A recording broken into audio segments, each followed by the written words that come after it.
Là, je sors de chez le coiffeur, j'ai eu l'interaction la plus lunaire de l'année, voire de la décennie. Donc, je suis allé chez un nouveau coiffeur que je connaissais pas. Bon, il est très sympathique, on rigole bien et tout. Puis, à un moment, il m'explique qu'il a changé d'appart et que son ancien propriétaire a pris en otage son cochon.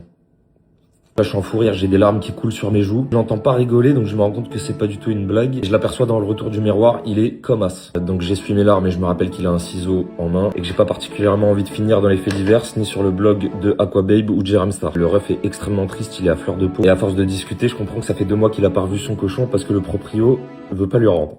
Et au détour de la conversation, plusieurs fois, il dit check avec les yeux humides et la voix tremblante. Donc j'en déduis que c'est comme ça que s'appelle le pauvre Halouf. Je lui dis écoute frérot, moi j'ai 2-3 abonnés, donc si tu veux, je peux lancer un avis de recherche sur les réseaux pour essayer de retrouver check. Dis un peu ce dont j'ai besoin pour faire le flyer sur Photoshop. Je suis très investi, hein. Donc quelques photos du porcinet. Il me dit pas de soucis, je t'envoie ça une fois la coupe terminée, il me remercie. La conversation est extrêmement premier degré et très lourde depuis au moins 20 minutes. En résumé, je suis littéralement en train de partir en croisade pour le cochon d'un coiffeur que je viens de rencontrer. Je sais pas ce qui nous prend à un moment, on est en pleine euphorie avec le cousin, là on commence à s'exciter. Il se passe cette scène totalement lunaire au milieu du salon.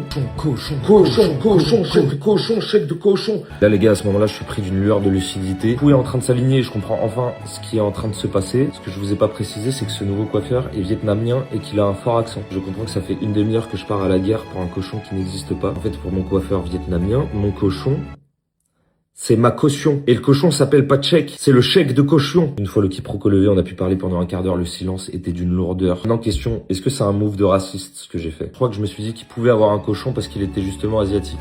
Il se peut que je finisse sur le blog d'Aquababe finalement.